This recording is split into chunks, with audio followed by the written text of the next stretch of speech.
Kalau kita mau simpanan emas cepat berkembang, penting untuk ada seseorang yang selalu bimbing kita.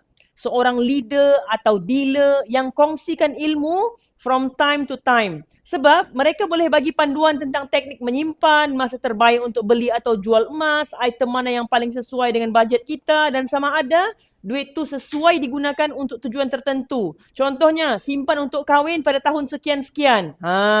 Sebab tu ada dealer ni sangat membantu untuk anda cepatkan tambah tabungan. Bagi yang sudah faham asas, jangan tunggu lagi. Mula sedikit demi sedikit. Sekarang sebenarnya RM100 pun anda sudah boleh menabung emas di Public Gold. Konsisten menabung, lama-lama kita boleh keluarkan emas fizikal. Contohnya, mau keluarkan 5 dinar macam ni, atau 100 gram macam ni, atau kecil-kecil 1 gram macam ni pun boleh. Mau mulakan tabungan emas serendah RM100 dan tiada komitmen bulanan, isi web guru di bawah atau rujuk pin video saya bantu anda. Moga kekayaan anda terus berkembang dengan ilmu. Follow for more tips.